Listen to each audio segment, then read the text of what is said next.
Hello, I'm Shy Silverleaf and welcome to part 8 in this series. With my last and final video, yay! Just for this series, we are going to cover working a full dart in the round and in textured. And as you can see, that's quite a feat in and of itself. Now this requires a little more planning than any of the just the straight up simple stitch, okay? We could just put them kind of wherever along the whole round and be fine. This we cannot do that. I tried a minute ago doing just the 3 without the 2 on the end, and I spaced these 2 out more so you could see what was going on in the center, and it was a total mess. Let me show you what happened. Whoop, without the yarn. Alright, we are going to say this is going to represent our yarn. These are the stitch markers on each side, okay? So I did a stitch marker here. We're going to do circles. Oh no, really? All right, let me pick a different color. We'll do brown. Brown's a lovely color. All right. These will be the stitch markers for the left edge wedge, which are the green ones. So we did 1, 2, 3 over here. Okay.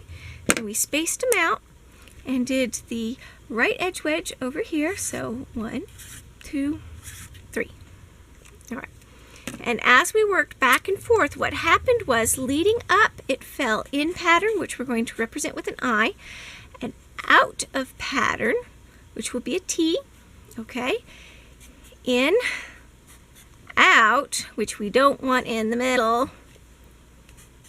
In, out, in for the rest of the way around, going all across. See, I don't like the out being right in the middle, right where you can see it. See, I didn't notice that because these were so close together. That's not good. So this time, what I'm going to do is I actually planned it out, and I am going to do just 2 short rows on this side and 2 short rows on this side because more of this is going to be seen. Okay. And what'll happen is coming up to it, it'll fall in pattern and then out of pattern here. And we got to make sure it falls out of pattern here. Okay. Then back in pattern right in the middle where we want it. Out of pattern again and then back in going around, and it'll fall in pattern going across. But the important part, since I spaced that out so much, this center really needs to fall in pattern. Okay, so like I said, I had to tweak it this time so that it does in fact fall in pattern. And you can do this corny little graphic. I promise you I can draw better than this, but that's okay.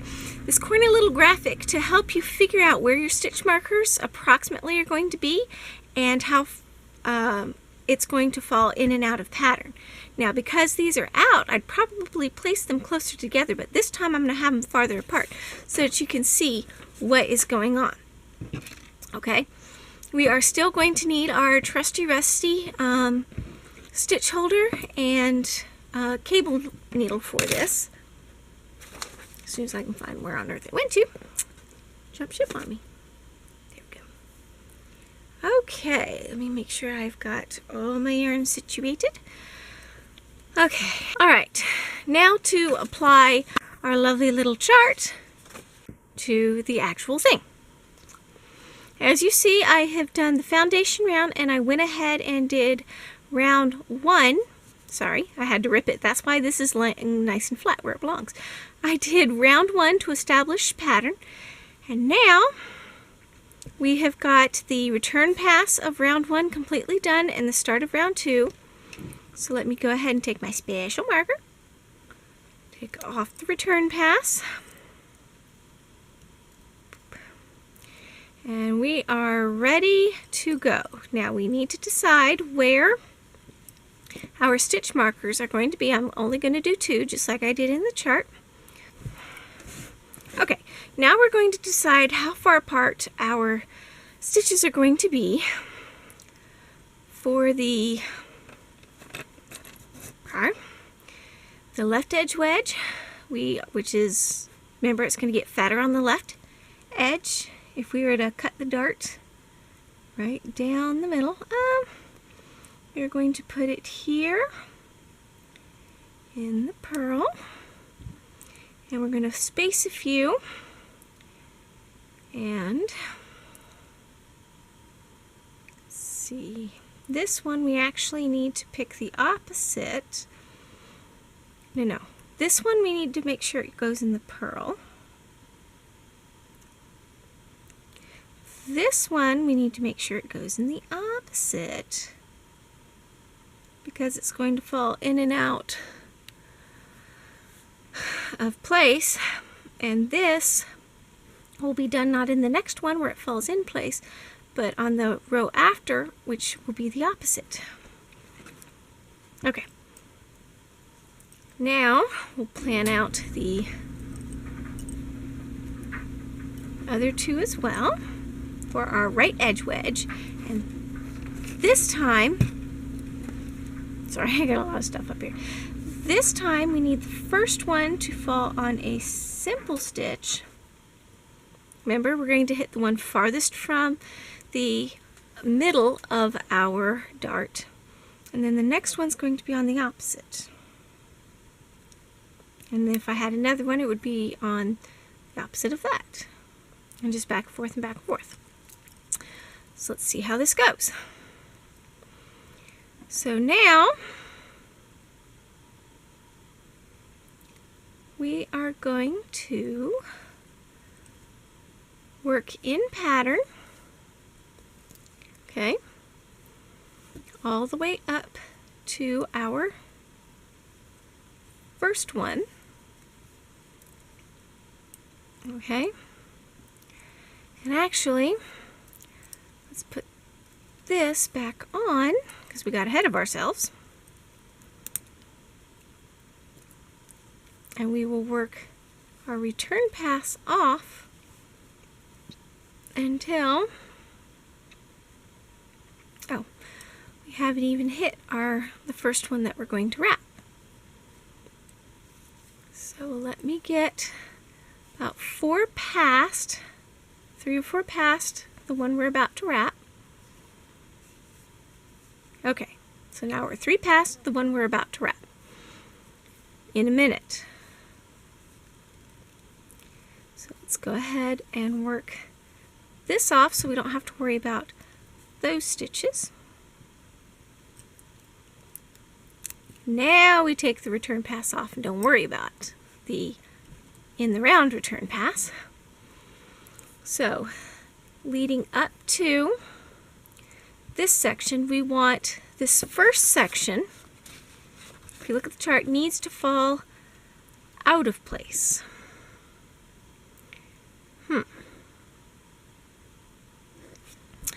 So what we will do, because it really needs to follow this, otherwise it's going to be helter-skelter. So let's back this up, and I will show you how to back up in Back to Basics and what you're looking for. Okay, we want this to be out of pattern, so that's out of pattern here and out of pattern here. So in this section and this section, let's go out of pattern and purl are simple and simple are purls.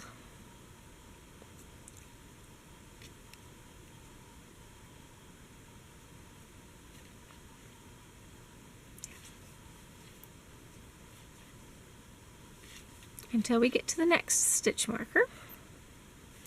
We're forcing it to be even. Okay, here's our next stitch marker.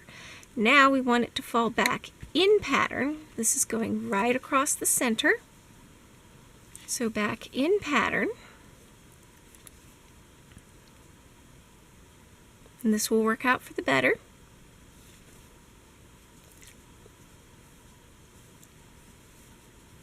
Okay, we should be somewhere. Nope, we still got a ways to go before we hit center.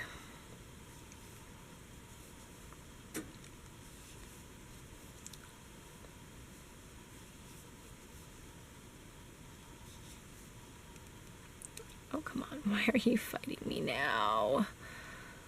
It's because we're in the home stretch. That's why. Okay, that's about half. Now, you're going to put the return pass on the stitch marker, and the circular return pass on the round return pass on the stitch marker. And we're going to transfer the rest of the stitches onto our trusty stitch holder. Now remember, this is in pattern. This lining up here all the way with this stitch marker, the furthest one and the first one we're going to work with, up to the very next one, whether it's the second of 20 or the second of 2, doesn't matter. Need to fall out of pattern and then back into pattern, in, out, in, out. This is our guide, our set in stone guide, we're going to say. So that it'll all turn out right in the end. So let's transfer all but, oh, say 4 loops onto our stitch holder. If you think that you found the other techniques a little rough, they don't hold a candle to this mess. This has been part of the hold-up. Anyways, now we're working across the middle, so we're going in pattern,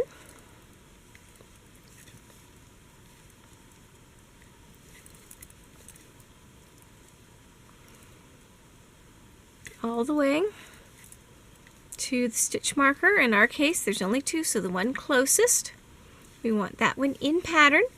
Now from here to this stitch marker, we want it to fall out of pattern.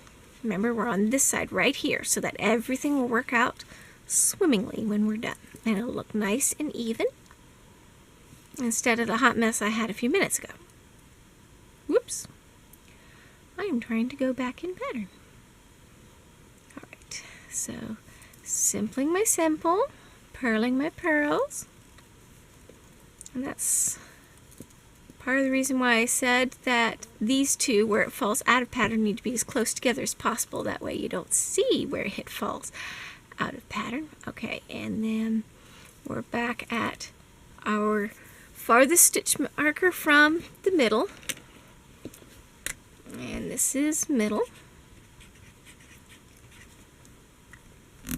Okay, and that's what's really going to be seen, so that really needs to fall into place.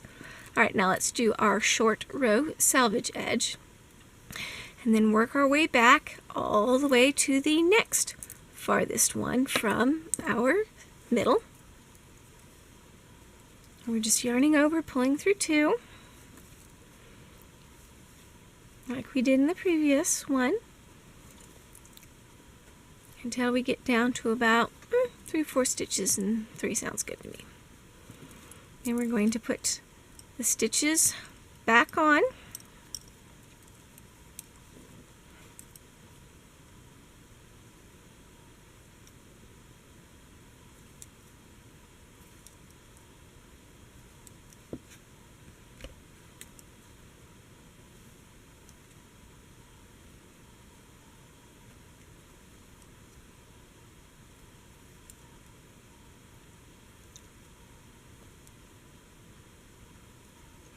All the way.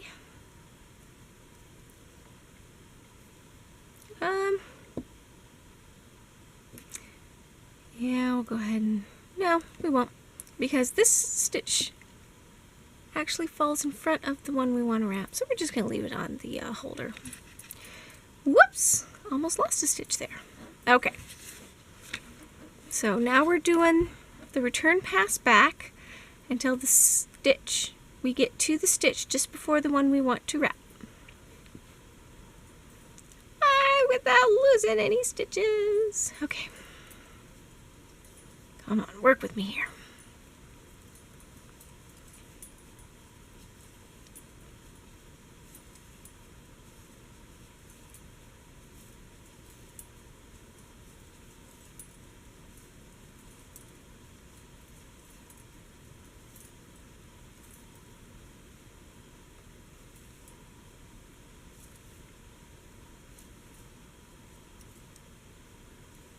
Okay, and now we are at the stitch before the one we want to wrap. Here's our trusty rusty needle. So we're going to take, this is actually easier than all the others, okay?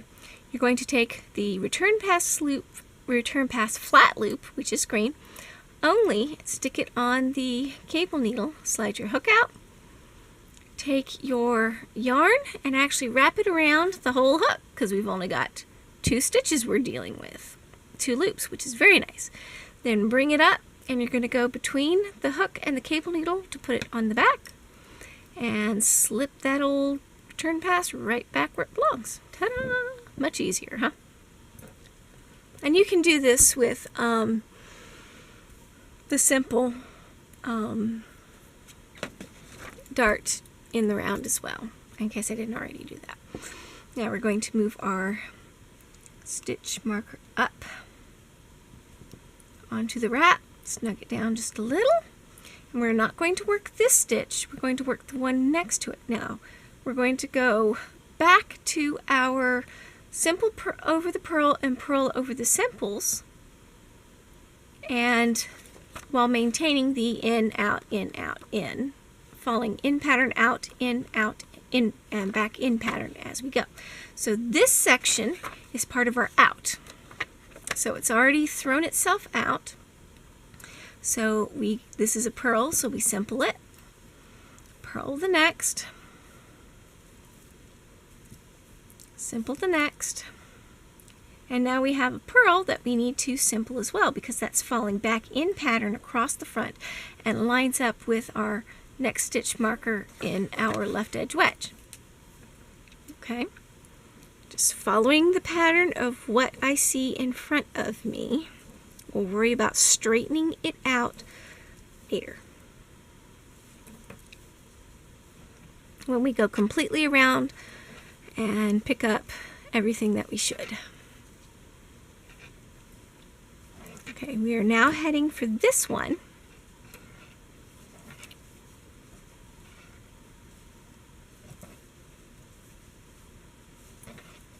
It's starting to get a little squashy, but I think we can make it without transferring anything onto the... Oh, it's not going to work. Darn, darn, darn. Oh well. So we transfer a few to make it less squashy. Make sure your stitch marker is to the front right now. We'll worry about flipping them to the back later. And I guess you could have them on back. Whoops. Split the yarn there. You could have them around the back and keep them there until you've done the return pass of everything, but I just kind of prefer having everything on the front. That's just me.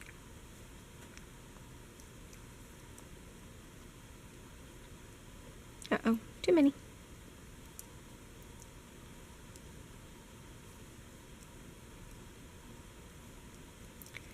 Oh, that should do it. Okay. Getting a little too ambitious there. Alright, we are working our... Whoops. Guess what? We forgot to move up. Make sure you move this up. And what I'm looking at is where the short edge, salvage edge meets the stitch, and I stick it in the stitch. Okay, we're continuing in pattern until we hit this one, which is our last stitch on the right edge wedge.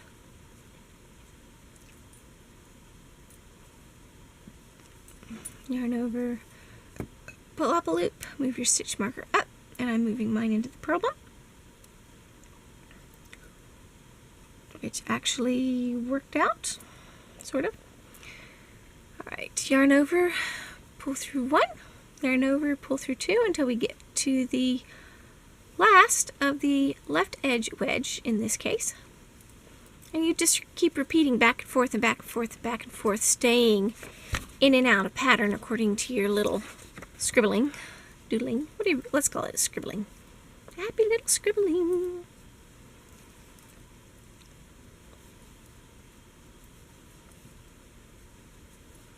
As long as you have that little guide in front of you and you've got it worked out in theory, it's working out great in reality. Of course, theory and reality don't always coexist nicely.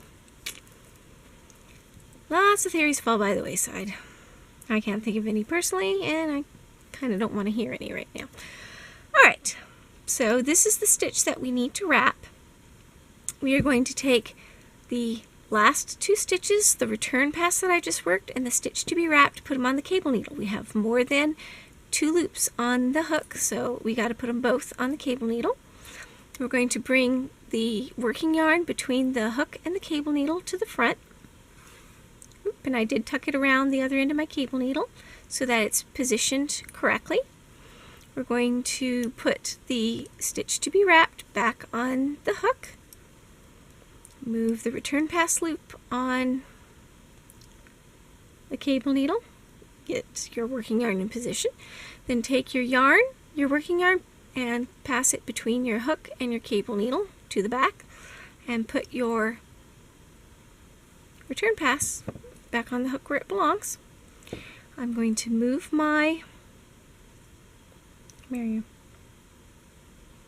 stitch marker up to the wrap, snug it down just a tad, and now we are in the middle section.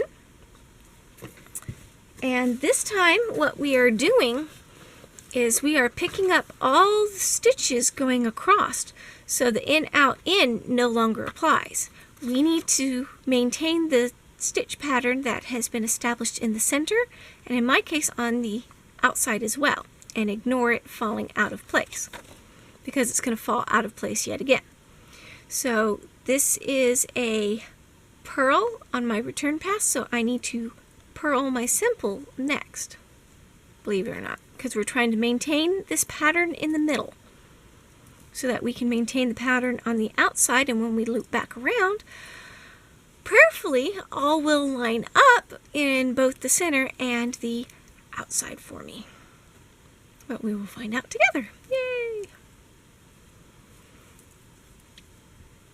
Okay. Now, I say this is far enough, lest we forget we still have to work these 2 little bad boys with our regular in the round return pass, because we're done working them flat. It's time to go back to working everything in the round. So now we need to do our slight twist to working all of the stitches, all the odd loops that we've just added. Okay. Now I don't know if this got twisted or not. It seems like it to me, so I'm going to back it up by 1. Oh, come on. It seems to have tightened itself up too. Come on. I'm going to end up losing stitches if I'm not careful. Pull that out, and I can slide that in. Okay, now it is untwisted and correct. So we yarn over, pull through 2 until we get to our wrap stitch right here. And we turn it around. We take a spare locking stitch marker, put the return pass back on it, and just when it thought it was done with that.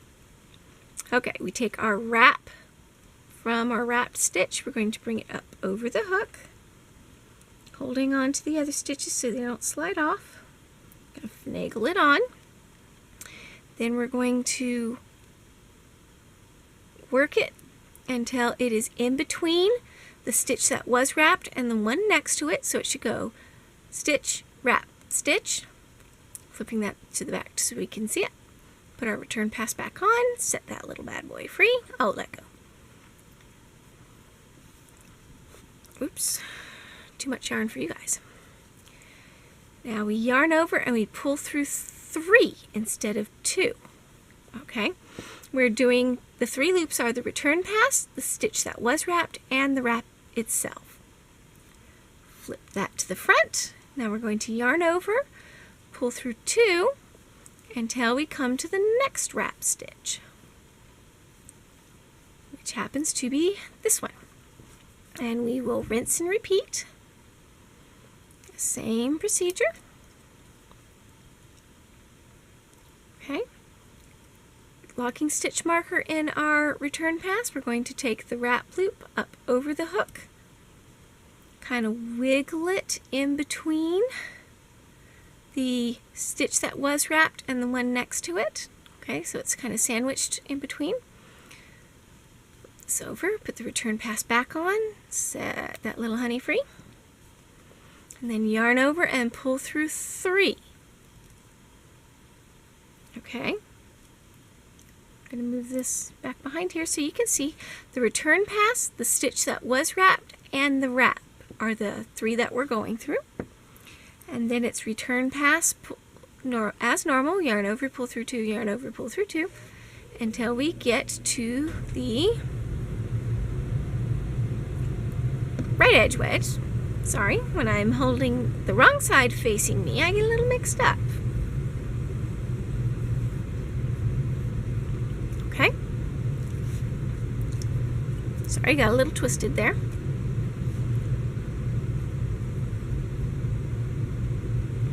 Okay, we are maintaining the pattern on the front. That's our in, and then it'll fall out again and then in again. And we're trying to minimize the falling out, how much is seen of the falling out of pattern.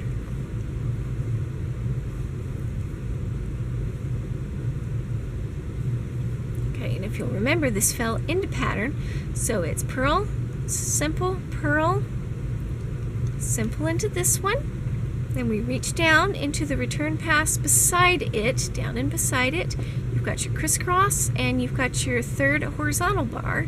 You're going to go under the crisscross and above the horizontal bar, yarn over, pull up a loop, stitch marker on the odd loop, and this time go ahead and flip it to the back because that's where we're going to see it when we come around with our return pass in the round. Now this was simple, purl, simple. Hold on. Yeah, purl, simple, ignore. So it's purl this time, and look, it's falling back into pattern. Let's see.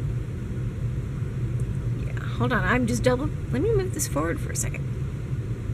Simple, purl, simple, skip, purl, simple.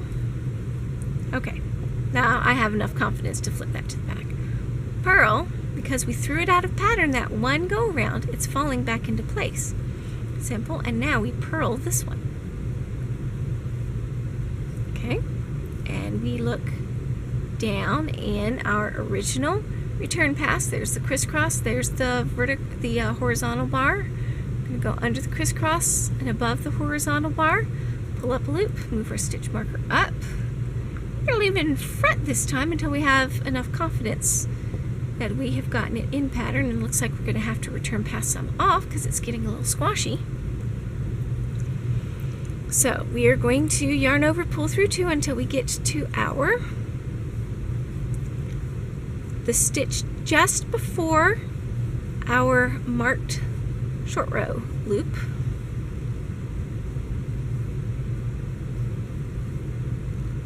Oh, come on, you. There we are. Okay, so we now have our return pass, our what was the selvage edge of our short row, and the odd loop, and we're going to yarn over and return pass 3 together. So yarn over and pull through 3. Okay, and that's the exact same thing that happened over here. So we have our return pass, we have our stitch, and we have our odd loop. Let's move that to the front since we're done with that. Yarn over, pull through 2.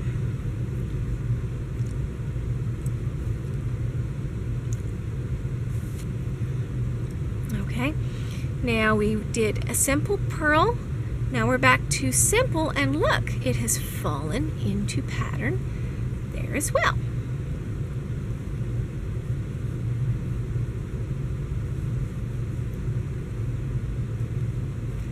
We'll take a good look at it together.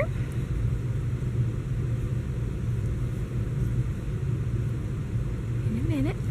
Okay, we have that well established. We're going to flip this to the back and go ahead and work it off. We're We're going to return pass up until the loop in front of it. Okay, right there. We're going to yarn over, pull through 3, also known as return pass 3 together.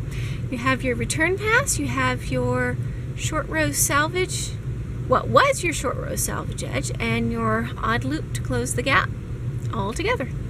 Now, whoop, it's flip your stitch marker to the front, because we still need it. And now it's return pass as normal. Yarn over, pull through 2, all the way around.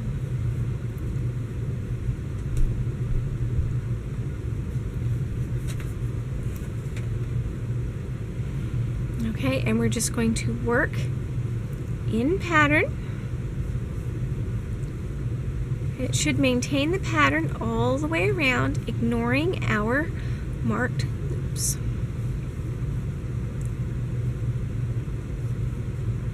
Hold on, what just happened?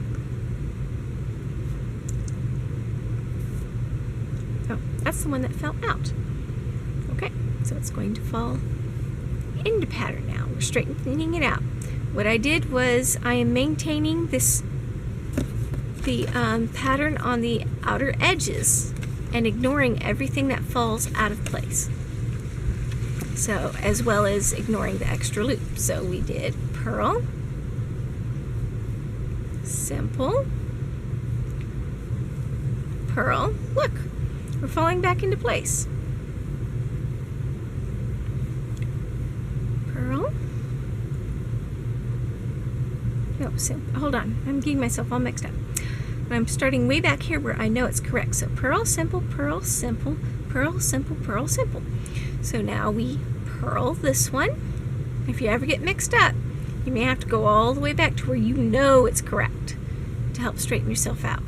Okay, simpling this one, ignoring this one, purling the next one. Okay, then simpling the next one, and we're still falling in pattern, which is wonderful. Last time it was a mess and a half. My goodness. It was such a hot mess. Oof, it was bad.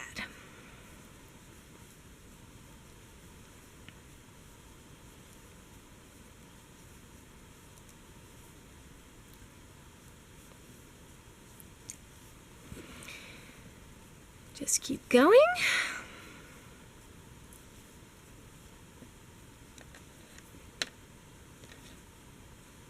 Around and around and around, because now I'm just working straight.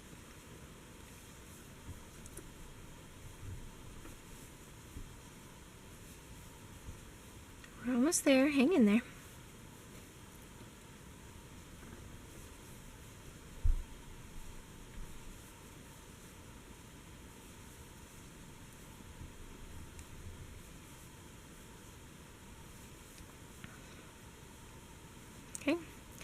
And we will return pass in the round. These ones back. When you're working the short rows back and forth, it was return pass flat. And then we pick this back up.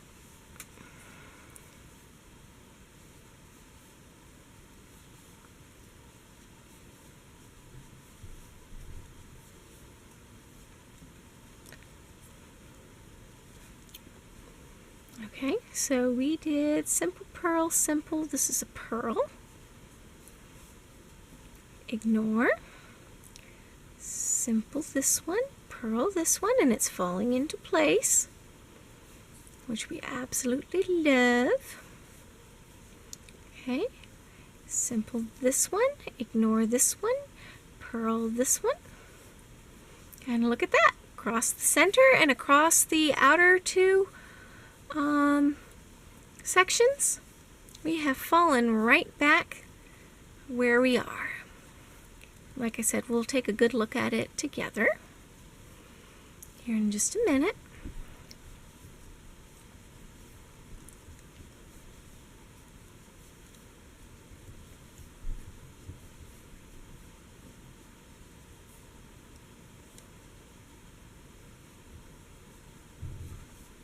Much, much better. Oh, I am so happy with this. And I have just the pattern to use this into.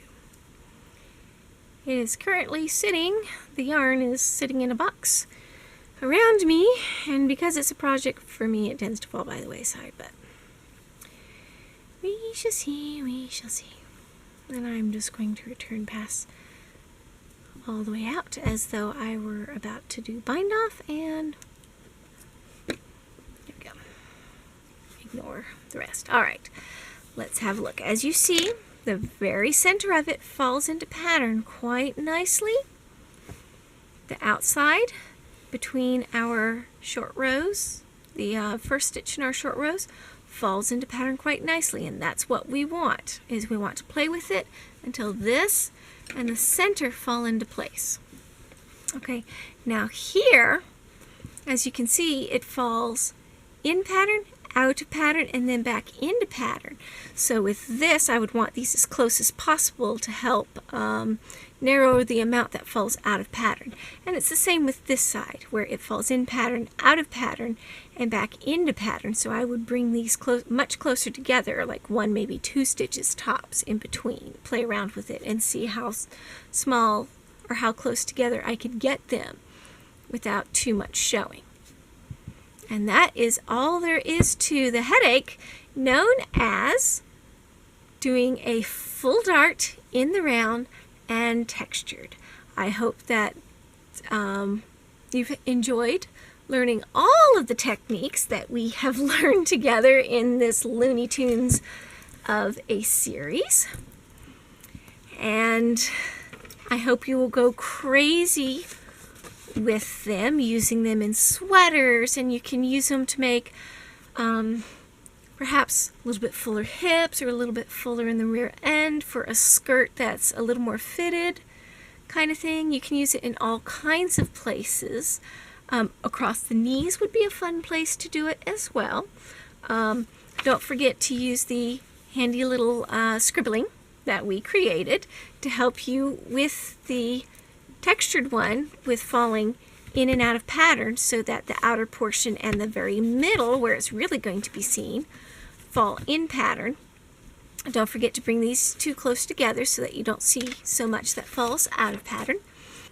One more note on this before I leave you, this was a thought that struck me last second, is that with this particular pattern, okay, only doing 2 short rows allowed it to fall out of pattern only once. If the pattern repeat is across more stitches, you may find that it falls out of pattern, like, let's say it's a 3 repeat.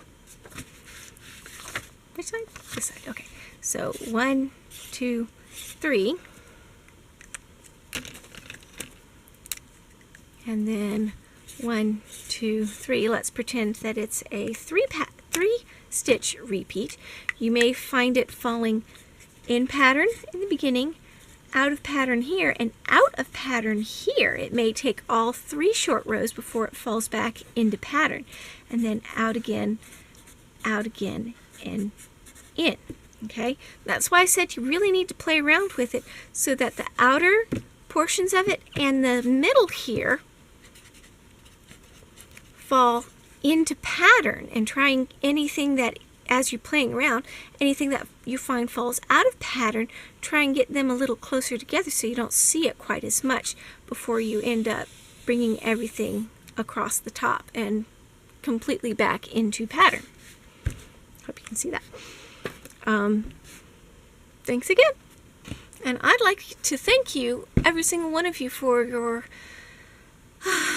incredible patience with this lovely, lovely series. I hope it has been worth it. I've enjoyed bringing it to you, and I hope you have enjoyed watching it. Please like, subscribe, comment below, and until next time, when I bring you a new series, I will see you later with Hook at the Ready.